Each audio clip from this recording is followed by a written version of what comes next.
Bonjour à tous. Voilà, la petite heure que vous me demandez et tout, j'avais dit que je le ferais, et ben là je vais le faire. C'est les questions-réponses. Donc l'ensemble de toutes les questions que vous me posez, donc c'est fréquemment les mêmes questions comme j'ai déjà expliqué. Donc je vais te passer quelques heures à reprendre les messages en dessous des vidéos, les messages que j'ai reçus via Messenger, me rappeler que les messages que vous m'avez posés quand c'est au téléphone. Donc voilà, j'ai 40 questions, donc ça risque d'être assez long, voire très long. Donc je vais devoir peut-être le faire en plusieurs fois parce que mon téléphone j'ai 30 gigas je pense que je peux enregistrer, donc on va voir. J'espère pouvoir faire ça une fois, deux fois, voire trois fois. Donc on va commencer tout de suite. Les questions sont vraiment dans le désordre, parce que j'ai pas eu le temps de vraiment classer tout par ordre de priorité, mais voilà, c'est toujours les mêmes questions qui reviennent, donc je vais vraiment essayer d'y répondre au mieux. Alors, quand tombent les croûtes? Normalement, après le 15e jour, les croûtes tombent. Chez moi, je crois que je l'expliquais dans une autre vidéo. Genre le 14e jour, les croûtes, elles n'avaient pas l'air, elles avaient l'air bien accrochées, elles n'avaient pas l'air de tomber. J'ai envoyé un message directement à la personne qui s'occupe du suivi post-opératoire à la clinique pour voir si c'était normal, si c'était toujours pas tombé. Elle m'a renvoyé directement, elle dit ça va tomber d'un jour à l'autre, vous tracassez pas, faut pas avoir peur d'appuyer un peu plus fort quand vous faites le shampoing et le rinçage. Et on est en train d'aspirer chez moi, je sais pas si vous l'entendez, mais en fait c'est pas grave, on aspire. J'espère que ça va pas s'entendre dans la vidéo. Donc je revenais sur les croûtes. Le 15e jour, en fait, ben, c'est vrai que ça a commencé à tomber. Alors qu'est-ce que j'ai fait? Ben, j'ai assisté avec à l'eau froide, voire tiède, avec le pommeau de douche. J'ai assisté, en frottant. Elle a dit un peu d'appui. Maintenant, faut pas y aller avec une brosse, quoi. Faut pas commencer à faire le gnac. Maintenant, au fur et à mesure, ben, j'ai vu que plus je mettais de l'eau, les croûtes s'humidifient, elles se ramollissent. Et se ramollissent. Ça se dit ça? Je sais pas. Je vais inventer peut-être un nouveau terme. Je sais même pas si ça se dit.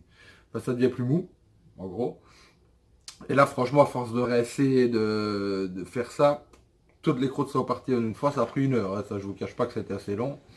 Mais c'est parti en un jour. Et voilà. Donc après une quinzaine de jours, ça doit tomber normalement. Que faire si elle ne tombe pas? Ben, je vais te l'expliquer. Donc ça voilà. Alors, la question qui revient très souvent. La différence entre la DHI et la FUE. Ben, la DHI, ce que j'ai fait moi, parce que ben, quand j'avais pas une super grosse zone à greffer, ben, on pouvait faire avec la DHI. Maintenant, quand c'est des zones beaucoup plus grandes, apparemment la DHI, ça ne convient pas. Ça prend évidemment, rien que moi, on m'a mis 2800 greffons, ça a duré genre 8-9 heures, donc j'imagine celui qui en a 5000 passe la nuit. Quoi. Donc non. La différence, ben, la FU ou l'extraction est la même. Donc ça c'est avec le genre d'emporte-pièce motorisé là où on fait d'abord des trous tout autour des greffons à l'arrière. Ensuite on les prend avec un genre de petite pince à l'arrière, on les met dans une solution spéciale pour que ça se conserve bien. Et alors la FU, ben, on fait des trous alors avec un genre de bistouri, un genre d'aiguille, où il y a des méthodes saphir, il y a plein de méthodes différentes pour faire les trous. Et alors on implante manuellement avec cette petite pince, genre de pince à épiler, on injecte un par un les greffons manuellement.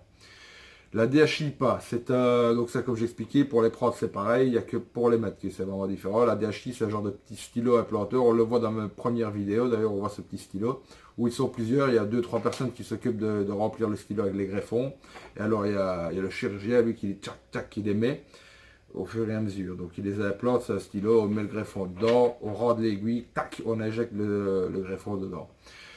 Euh, quelle grosse différence entre les deux? Ben, c'est que maintenant, je répète toujours, je suis pas médecin, donc moi je ne fais jamais que répéter ce que moi j'ai vu, ce que je me suis renseigné, ce que j'ai demandé à la clinique. Donc voilà, il ne faut pas tout prendre non plus de ce que je dis pour acquis. Maintenant, je dis ce que moi je pense. Plus de densité, donc le fait de pouvoir les mettre comme ça avec ce stylo planteur, ben, on met plus de densité apparemment. Et ils savent régler ce qui pour moi je trouvais fort important, l'implantation. il arrive que, moi j'ai le cas, j'ai déjà expliqué, j'ai deux potes qui se sont fait greffer, et eux ils ont fait ça à FUE. Ben, les cheveux ça pousse n'importe comment, quoi, parce qu'on les a implantés, ben, comme ils mettent le greffon dedans, ben, le greffon, il n'a pas vraiment d'orientation. Tandis qu'avec le stylo implanteur, ici moi j'ai une implantation qui va vers la droite, ben, ils m'ont implanté, tac, tac, tac, tous les greffons avec l'implantation vers la droite. Donc normalement, quand ça va pousser, il y aura, je vais dire, cet aspect naturel, puisque il y aura une implantation prédéfinie, quoi. Donc tandis qu'avec la FIU, ben, ça pousse un peu. Moi mon pote, j'ai un de mes deux potes, il me dit, moi quand je me lève le matin, c'est tighty bob. Il y a un cheveu par là, l'autre par là, là c'est la totale. Alors c'est sèche-cheveux, gel, lac, voilà. Il est obligé de les mettre en forme, si on peut dire. Donc voilà les deux grosses différences pour moi, densité et pouvoir choisir l'implantation du cheveu. Et le prix, c'est plus cher.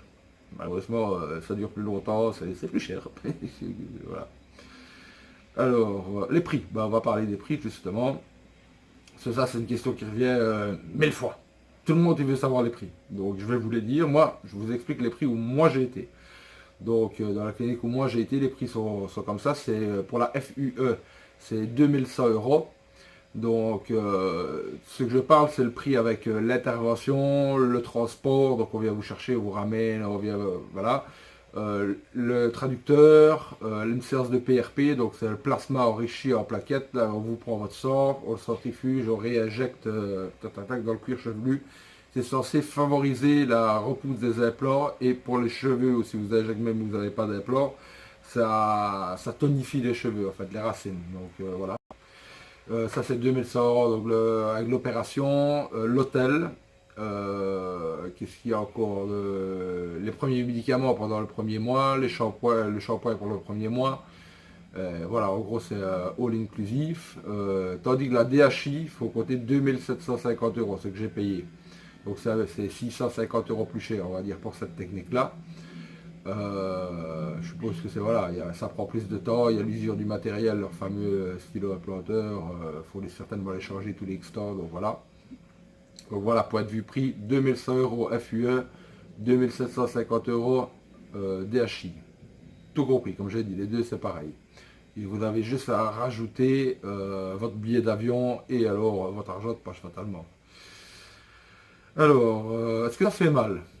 Ça, je l'ai déjà expliqué dans les vidéos plusieurs fois, ben, ça fait mal. On ne peut pas dire que ce soit... Il n'y a rien de mortel, quoi. Moi, franchement, j'ai été agréablement surpris. Je m'attendais à bien pire. Franchement, je m'étais dit, quand on voit les photos sur Internet où les gens viennent d'être implantés, on voit toutes ces croûtes, c'est impressionnant. Il faut avouer que c'est vraiment impressionnant. On se dit, en fait, ils vont me faire, comme quand on est en primaire, en maternelle, on fait des picots. On se dit en fait, ouais, il n'y a pas de play, mais il n'y a pas de play, mais quand on met tous les trous, les 0,6 mm les uns à côté des autres, c'est une play de ouf. Donc on se dit, ça va faire mal à mort. Maintenant, c'est jamais que c'est du sous-cutané, quoi. Il vous ouvre pas, donc voilà, moi, ce qui m'a fait mal, ça je vais pas vous mentir, c'est l'anesthésie. Tout le monde pourra vous le dire, les autres youtubeurs. Maintenant, il y en a où ils sont morts qu'ils ne savent pas encore, je ne sais pas, ils n'ont rien senti. Moi, il y en avait deux à qui j'ai fait le même jour, j'ai fait la transplantation. Eux, les aiguilles, l'anesthésie, ils n'ont rien senti. Qu'ils sont morts et qu'ils ne savent pas, j'en sais rien. Moi, je l'ai senti. J'ai quand même bien senti. Mais, encore une fois, tout est relatif. Chacun a un niveau de tolérance à la douleur complètement différent. Moi, j'ai pas hurlé, j'ai pas crié. Moi, ça me fait toujours marrer, je pense à ça, ça me fait penser au tatouage, par exemple. Moi j'ai un pote, c'est un gros dur, quoi. Franchement, c'est le mec, je le connais depuis 30 ans, en baston, en question caractère, c'est un dur. Franchement, c'est un dur. Par contre, c'est fait un tatouage. L'autre, il a piqué deux fois avec le tatoueur, il a piqué deux fois avec l'aiguille pour le tatouer. Il est presque sorti en courant, quoi. Il dit, ah, vas-y, casse-toi. Je veux rien savoir ton tatouage de merde. Non, il veut rien savoir. Ça fait trop mal. À côté de ça, j'ai des potes qui, eux, sont plus sensibles, voilà. Ils sont pas trop de caractère, eux. On leur a tatoué un bras entier, ils ont tatoué l'épaule, le dos, il n'y a que le front qu'on leur a pas tatoué, quoi. Et eux, ouais, ça va, franchement, je me suis même endormi pendant qu'on me tatouait. Voilà, moi, je sais rien, je suis pas tatoué, j'ai aucun tatouage, c'est à venir. Mais j'en sais rien, je sais pas vraiment si on peut comparer les deux. Mais voilà, les piqûres, quand on vous la fait, maintenant, ils passent d'abord avec tac, tac, tac, un bazar par injection, en fait, c'est par pression. Donc avant de vous faire les piqûres, il y en a qui disent que c'est endormi juste avec des pressos, et c'est pas vrai. L'histoire avec les pressions, c'est juste déjà pour pré-endormir les zones où vous faire les piqûres. Donc, ce fameux truc par pression, qui aussi, bah, c'est... Vous avez l'impression à chaque fois qu'il tac, il vous faut vous avez ramassé un cote à chaque fois. Tac. Mais voilà, c'est pas une grosse douleur, c'est un cote. C'est tac, tac, tac, tac, tac, tac, il vous faut 20 tac, tac. Puis après, il vous faut les piqûres. Donc, maintenant, la piqûre, c'est jamais qu'il rode l'aiguille, ça on sentait rien, c'est une super fine aiguille, une minuscule aiguille. C'est quand le produit est injecté en sous-cutané que vous le sentez. Franchement, ça brûle. Mais ça brûle entre 3 et 5 secondes, je vais dire, chaque fois. Donc, et surtout très important, pas se crisper. Si vous vous crispez, ben voilà, ça fait encore plus mal. Moi, j'ai essayé de...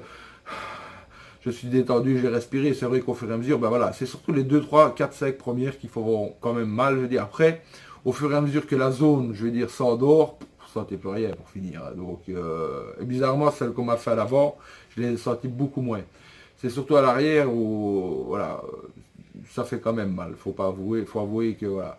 Mais mal, comme je vous explique, c'est relatif. C'est pas, on vous ouvre pas au cutter, quoi. Ça vous endormir, quoi. Ça n'a rien à voir. C'est une piqûre et vous avez du produit. Chaque fois, c'est des petites douleurs comme ça, 3 secondes fois 10, quoi. Donc, 30 secondes de douleur pour quand même avoir des cheveux au final, moi je pense que ça vaut vraiment la peine. Maintenant, à refaire, moi je le refais sans hésiter. Il n'y a pas de souci. C'est vraiment... Et voilà. Et après, pendant l'opération, que ce soit l'extraction ou l'implantation, vous sentez que dalle. Plus rien. Rien du tout. Rien. Moi, j'ai rien senti. Rien. On sent bien, je veux dire, ça fait des bruits. Quand les implantes, il y a des bruits. Des bruits qui sont un peu chiants parce que voilà, c'est emmerdant. Mais en douleur, rien. Que dalle. Rien du tout. Vous avez des antidouleurs directement quand vous sortez de la prendre. La première nuit, aucune douleur. La deuxième, la troisième, les autres nuits, aucune douleur. Maintenant, comme je dis toujours, les jours qui suivent, c'est plus une gêne. Donc c'est gênant, quoi. Ça sent bien qu'on a travaillé, c'est gênant. En plus, c'est une drôle de sensation puisque tout reste endormi assez longtemps, mais il y a quand même cette sensation de gêne. Mais ça fait pas mal. Voilà, c'est une gêne. Faut l'avoir vécu pour le comprendre. Ceux qui ont été déjà implantés comprennent très bien ce que je veux dire. C'est un peu mal. Voilà, moi je m'attendais vraiment pendant 15 jours à avoir une tête comme un jukebox. Je m'attendais à avoir des douleurs de fou. Non, franchement, non. Bon, en plus, moi, j'ai pas d'intérêt à vous dire, ouais, ça fait mal, ça fait pas mal. Moi, je vous dis, ça fait pas mal. Et ça, tous ceux à qui j'ai parlé, qui ont été implantés, après, voilà, c'est une gêne. Surtout cette histoire de... Vous avez le crâne tout dur les 2 premiers jours, là, quand vous opérez, quand vous mettez un gros pansement, vous avez l'impression de dormir sur une pierre, en fait. Ça, c'est chiant. Mais voilà, il n'y a pas de douleur. Aucune. Alors, c'est compliqué à me relire des fois. J'ai dû être médecin dans une autre vie, moi, à mon avis, pharmacien, je sais pas. Ah ouais, quand récupère-t-on la sensibilité? Donc comme je viens d'expliquer, à un moment donné, c'est tout l'arrière et la zone où vous avez implanté les cheveux, vous n'avez plus de sensibilité. En fait, vous touchez, vous pourriez mettre des aiguilles, ça sentez rien. C'est endormi complètement, ça sentez rien du tout. Donc c'est un peu comme quand vous allez chez le dentiste et que voilà, vous avez la joue où l'endroit a été endormi, poussez votre doigt, ça sent que dalle. Ben ça peut durer. Moi personnellement j'ai eu de la chance, ça a duré, je dirais, allez, 1 mois et demi, 6 semaines. D'autres à qui je parle me disent ben, qu'après 2 mois et demi, 3 mois, la zone est toujours endormie. Maintenant, ça peut durer, après avoir fait un peu des recherches sur le sujet, avoir vu d'autres témoignages de personnes, ça peut durer entre 4 et 6 mois. Pareil que la douleur, chacun a une tolérance, enfin une manière de cicatriser différente et en fait c'est jamais qu'on a abîmé tous les nerfs, les nerfs qui donnent cette sensibilité au cuir chevelu, les nerfs sont abîmés fatalement puisqu'on a implanté tout ça. Il faut un certain temps avant que cette sensibilité revienne. Donc il y en a chez qui, comme moi, ça, après 6 semaines c'est revenu, et il y en a chez qui après 4 mois ça revient. Donc ça c'est vraiment chacun. Mais revenir ça reviendra toujours. Voilà, les nerfs ça se refait toujours. Donc faut pas. Maintenant je suppose que plus la zone a été implantée, plus ça met de temps à revenir, hein, fatalement. Donc moi j'avais quand même beaucoup moins implanté que certains. Donc voilà. Ça, question ça, faut pas se tracasser, ça revient. Et la zone donneuse, la sensibilité revient elle beaucoup plus vite. Moi, après 10-15 jours, la sensibilité était revenue, je ressentais tout. C'est la zone receveuse où ça prend plus de temps. Peut-être le fait d'y avoir injecté un corps étranger, enfin étranger, oui et non, c'est vos cheveux, mais un nouveau corps, ça on peut dire. Alors, le nom de ma clinique. Ben ça, évidemment, comme vous le voyez, elle n'est jamais en description dans mes vidéos. Parce que ça, au niveau YouTube, maintenant, leur histoire de copyright, leur truc de... Moi, j'ai pas de partenariat, comme je dis toujours. Donc, j'ai toujours peur. Moi, je comprends pas toujours bien YouTube tant que maintenant. Donc, j'ai peur qu'on m'emmerde si je commence à mettre des noms, faire de la pub et tout ça. C'est moi je fais pas ça comme j'expliquais, je fais pas ça pour recevoir du pognon ou voilà, donc je voudrais pas non plus que ça m'en coûte, donc je voudrais pas que YouTube un jour il me dit j'en sais rien, je dis ça comme ça, mais je voudrais pas que YouTube me dise ouais vous avez fait de la pub donc voilà vous êtes redevable d'autant parce que vous avez fait de la pub, vous avez peut-être pris du pognon, mais non, moi je prends rien. Donc voilà, moi je fais pas leur pub. Maintenant, si vous me le demandez, je le dis. Maintenant, dans la vidéo ici, je vais le dire fatalement parce que voilà, vous me l'avez demandé tous. Et chaque fois répéter, répéter, répéter, répéter où j'ai été, c'est chiant.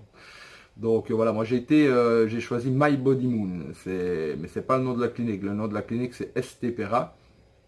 Donc My Body Moon c'est un mandataire quelque part. Lui s'occupe de tout réserver pour vous. Il s'occupe de trouver les dates, voilà, il a un accord avec cette clinique-là, ils travaillent ensemble, et voilà.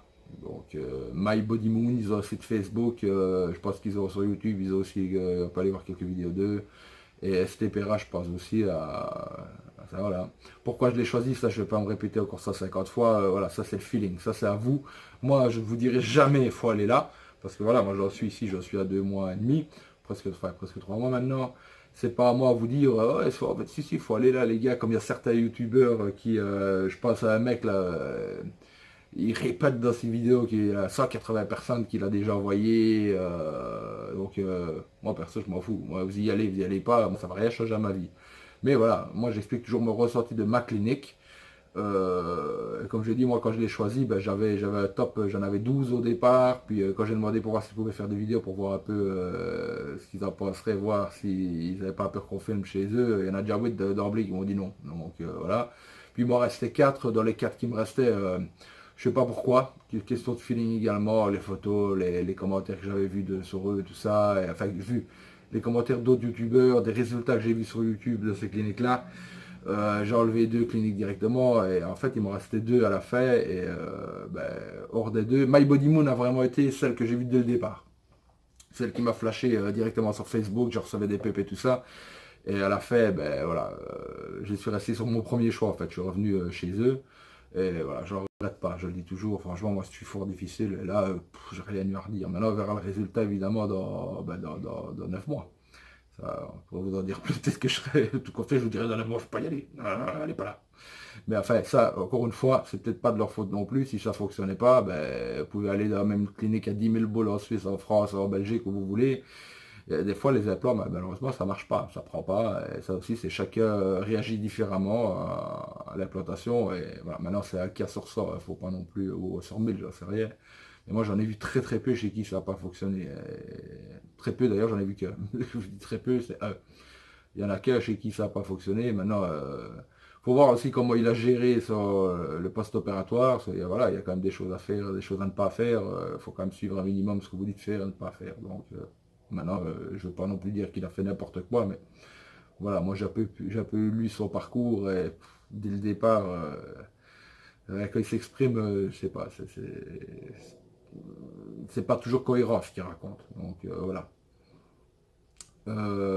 Donc, quand paye-t-on? Ben, quand paye-t-on? On réserve, donc vous allez vous téléphoner, vous envoyez les photos, profil, avant, arrière, via Facebook. Ensuite, Jimmy, le type qui travaille pour, ça porte un nom, je ne sais plus comment on appelle ça, le coordinateur, si on peut dire, local, donc qui parle français, vous contacte, vous pouvez poser toutes vos questions, et lui alors, il vous donne plusieurs dates, il dit, voilà, vous pouvez venir telle date, telle date, telle date, telle date. À ce moment-là, il bloque quelques dates, peut-être, et là, moi je dis le 22, le 23, le 24, il vous les bloque. Vous prenez votre billet d'avion, vous le réservez, vous faites la copie de ce billet d'avion, vous l'envoyez via, vous prenez en photo via votre smartphone, vous le faxez, via Internet, il y a plein de manières de l'envoyer. Et à ce moment-là, Jimmy, il a la preuve comme de quoi ben, vous allez partir une telle date, vous arriverez une telle date, et donc là, il bloque les dates. Payez rien. Dès le départ, lui, il a reçu cette fameuse confirmation que vous avez pris l'avion, à moins que vous allez faire là du tourisme, il sait bien que vous venez pour vous faire des implants. Donc lui, il bloque les dates. Donc là, vous ne payez rien du tout, pas un franc, pas un euro, pardon. Et là, vous prenez l'avion, partez. Là, le premier jour, vous arrivez à l'hôtel, le chauffeur est chercher, vous arrivez à l'hôtel. Là, vous ne payez rien non plus. C'est quand vous avez été le lendemain, donc vous allez à la clinique pour l'opération, où on a commencé à regarder si c'était bien faisable, si votre zone donneuse était assez fournie, si ce que vous demandez est réalisable. Il y en a, ils rêvent. Il y en a, ils ont plus de la tonsure. Ils vont là, ils croient qu'ils vont récupérer des cheveux. Il y a 100 000 cheveux, 100 000 greffons, je crois, sur une tête à la base. C'est pas quand vous en met 8 000, ben, c'est clair que vous aurez des cheveux, ça ira, ce sera bien, mais ce ne sera pas comme quand vous aviez 16 ans. Ça, faut en avoir vraiment en être conscient. Maintenant, il faut des fois être opéré 2 fois. C'est ce où j'ai été, mettre 5 000 greffons à la fois, je pense, un truc dans le genre, pour pas tuer la zone donneuse d'un coup, donc il faut peut-être y revenir une deuxième fois. Pour ça, je trouve ils sont cohérents dans leurs propos et ils sont honnêtes, je trouve. Moi, il y en a deux avec qui j'étais. Eux, ils pensaient vraiment avoir en une fois la ligne frontale à la Beckham, avoir tout des... Là, la traductrice et l'expert leur dit, écoutez, ça, c'est pas possible. Vous allez avoir, on va vous remettre des cheveux, ce sera bien, vous en aurez.